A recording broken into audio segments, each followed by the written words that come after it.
Iran में Khamenei हुकूमत के खिलाफ जारी विरोध प्रदर्शन क्या जल्द एक महायुद्ध को भड़काने वाला है? ये सवाल लगातार बना हुआ है और इसलिए बड़ा हो रहा है क्योंकि एक ओर ईरान में लगातार प्रदर्शन बढ़ते हुए, दूसरी ओर अमेरिका प्रदर्शनकारियों का हौसला खुलकर बढ़ाता हुआ। ईरान में विरोध प्रदर्शन को 18 दिन बीत चुके हैं। ईरान में सत्ता विरोधी लहर को लगातार दबाने की कोशिशें की जा रही हैं और अब दावा यह किया जा रहा है प्रदर्शन के खिलाफ कार्रवाई में 2600 से ज्यादा लोगों की अब तक जान जा चुकी है। आरोप लगाया जा रहा है ईरान की सरकार सत्ता के खिलाफ उठ रही हर आवाज को कुचलने पर आमादा है। प्रदर्शनकारियों पर बेरहमी से गोलियां बरसाई जा रही हैं।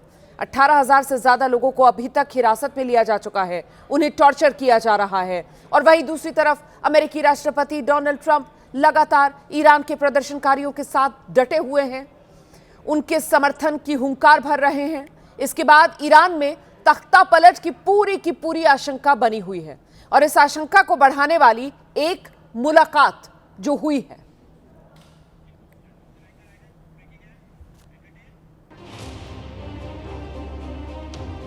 तो अब बड़ी खबर यह है कि ईरान के जो निर्वासित क्राउन प्रिंस हैं उनसे अमेरिकी सांसद की मुलाकात हुई है। निर्वासित क्राउन प्रिंस रजा पहलवी से अमेरिकी सांसद लिंडसे ग्राहम ने मुलाकात की है। लिंडसे ग्राहम जो डोनाल्ड ट्रंप के करीबी माने जाते हैं, ईरान का अगला नेता चुने जाने का बेसब्री से इंतजार, ये लिंडसे ग्राहम की तरफ से बयान दिया गया है। ईरान की जनता को अमेरिकी सांसद लिंडसे ग्राहम ने खुलकर संदेश भेजा है, मदद जल्द आने वाली है, ये लिंडसे ग्राहम की तरफ से कहा गया है। तस्वीर आपके सामने है इस महत्वपूर्ण मुलाकात की, जिसके मायने बहुत बड़े हो जाते हैं। Iran to pick their next leader. I can't wait till they have a chance to do that. But you have really risen to the occasion. Compelling narrative for the long-suffering people of Iran. And I believe with all my heart that help is on the way. अब America की कड़ी चेतावनी के बाद भी Iran दूसरी तरफ झुकने को बिल्कुल तैयार नहीं है। ईरान के विदेश मंत्री कह रहे हैं, हमारे पास अपनी सुरक्षा के लिए बैलिस्टिक मिसाइल्स हैं, हम अपनी सुरक्षा से कभी समझौता नहीं करेंगे। तो कुल मिलाकर आप ये कह सकते हैं कि दोनों ही तरफ मोर्चों पर पूरी तरीके से डटे हुए नजर आ रहे हैं। एक तरफ अमेरिका है और दूसरी तरफ ईरान है। हालांकि अमेरिका के सामने ईरान कहीं टिकता नहीं है, लेकिन मोर्चाबंदी ईरान की तरफ से भी जबरदस्त तरीके से की जा रही है, या फिर आप ये कह सकते हैं कम से कम दिखाई जरूर जा रही है। और उसी के मद्देनजर ये महत्वपूर्ण हो जाता है बयान विदेश मंत्री का ईरान के, जो कह रहे हैं कि हमारे पास अपनी सुरक्षा के लिए बैलिस्टिक मिसाइल हैं, हम अपनी सुरक्षा से कभी समझौता नहीं करेंगे।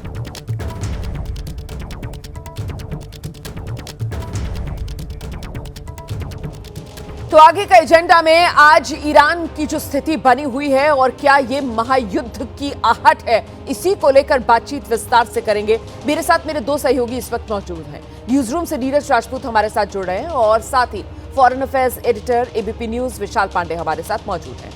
साथ ही हमारे साथ दो खास मेहमान इस चर्चा में शिरकत कर रहे हैं। निनार डी सेठ विदेश मामलों के जानकार हैं, professor Asif Ramiz Middle East के जानकार हैं। बहुत स्वागत आप सभी का। मैं शुरुआत करना चाहूंगी विशाल के साथ और समझना चाहूंगी विशाल से कि अगर अभी की स्थिति का आकलन किया जाए तो हालात क्या बता रहे हैं। विशाल, देखिए रोमाना, अभी की स्थिति ईरान में यही है कि प्रदर्शनकारी अपनी मांगों पर अड़े हुए हैं, क्योंकि महंगाई के मुद्दे पर यह जरूर पूरे विरोध प्रदर्शन की शुरुआत हुई थी, लेकिन वहां पर जो सत्ता है, सत्ता परिवर्तन की मांग प्रदर्शनकारी कर रहे हैं, लेकिन ईरान उन्हें लगातार हटाने की भी कोशिश कर रहा है। कई प्रदर्शनकारियों को बड़ी संख्या में गिरफ्तार किया गया, लेकिन एक चीज ईरान भी यहां पर कर रहा है कि बहुत फूक कर कदम रख रहा है। जिस 26 साल के प्रदर्शनकारी को फांसी दी जानी थी उसे टाल दी गई है ईरान में, और विदेश मंत्री जो ईरान के हैं वो अमेरिकी न्यूज चैनल पर लगातार बैठकर अपना पक्ष दे रहे हैं, लाइव वहां इंटरव्यू दे रहे हैं, ताकि जो ईरान का पक्ष है वो दुनिया के सामने आ सके। तो डोनाल्ड ट्रंप ने भी ये कहा है कि ईरान में हत्याएं रुकी हैं, जो फांसी की सजा होनी थी वो रुक रही है। लेकिन ये सब ऐसा कहा जा सकता है कि ईरान हो या अमेरिका, दोनों अपना पक्ष दुनिया के सामने दिखा रहे हैं, लेकिन डोनाल्ड ट्रंप क्या कर सकते हैं ये किसी को पता नहीं है। ईरान में गुस्सा इस वक्त सड़कों पर ज्यादा देखने को मिल सकता है, वहां पर सत्ता परिवर्तन की आहट दिखाई दे रही है।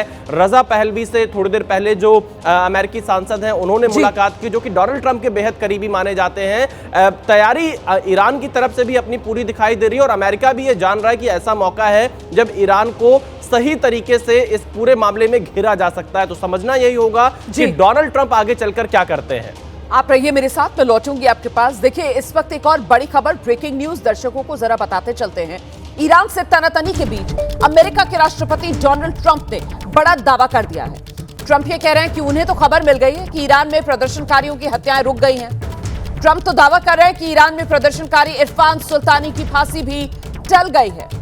और ट्रंप की तरफ से ये जो दावा किया जा रहा है, यकीनन ये अमेरिका की जीत के तौर पर दावा जो डोनाल्ड ट्रंप कर रहे हैं। सुनिए जरा क्या कहा है डोनाल्ड ट्रंप ने। We've been told that the killing in Iran is stopping, and it's stopped, and it's stopping, and there's no plan for executions or an execution or executions. So I've been told that on good authority. We'll find out about it. I'm sure if it happens, we'll all be very upset, including you will be very upset, but that's just gotten to me, some information that the killing has stopped, that the executions have stopped. They're not going to have an execution, which a lot of people were talking about for the last couple of days. Today was going to be the day of execution. Neeraj Rajput के पास आपको लेकर चलेंगे। Neeraj, Donald Trump का अगर ये बयान देखा जाए तो कुल मिलाकर संदेश डोनाल्ड ट्रंप की तरफ से यही दिया जा रहा है कि अमेरिका जो चाह रहा था वो अमेरिका ने हासिल कर लिया है। बिल्कुल रोमाना, बिल्कुल आपने बिल्कुल ठीक कहा, क्योंकि जो डोनाल्ड ट्रंप की जो धमकी थी वो इसी बात को लेकर थी कि किस तरह से वहाँ पर जो खामनी सरकार है, दमनकारी सरकार बन गई है और अपने ही लोगों का जो है फांसी पर चढ़ा रही है, उन पर गोली चला रही है। लेकिन अब जो ये बयान आया है वो बहुत मायने रखता है, यानी कि कहीं ना कहीं हम लोग देख सकते हैं कि दोनों ही देश यानी कि ईरान और अमेरिका ये एक बीच का रास्ता चुनने की कोशिश कर रहे हैं कि अब जो लड़ाई की स्थिति बन रही थी कि युद्ध हो सकता है, नोटम जारी कर दिया, ईरान ने कर दिया। उसके अलावा अमेरिका ने अपने जो मिलिट्री बेस हैं वहाँ से अपने सैनिकों को हटाना शुरू कर दिया था कि कहीं काउंटर अटैक ना कर दे ईरान। वो कहीं हमें ऐसा दिखाई देता है कि अब शायद युद्ध वाली स्थिति जो रुक सकती है। जो विदेश मंत्री हैं ईरान के, उन्होंने खुद कहा है कि अब हमारे देश में शांति आ चुकी है। हालांकि कितना उनके बयान में उसमें दम है, क्योंकि वहाँ से जो इन्फॉर्मेशन आ रही है, जानकारी आ रही है, वो उनके हवाले से ही आ रही है, इंटरनेट बंद है। इसलिए जो थर्ड पार्टी अगर हम लोग कहें कि न्यूट्रल जो इन्फॉर्मेशन है सोर्सेज से, वो अभी तक नहीं आई है। लेकिन ऐसा लगता है कि अब ये युद्ध वाली जो स्थिति है ये शायद टल सकती है अगर इसी तरह से दोनों ही देश अपने अपने जो उन्होंने धमकी दी या दावे किए थे कि ऐसा किया जाए, उसको मानने के लिए तैयार हो जाए।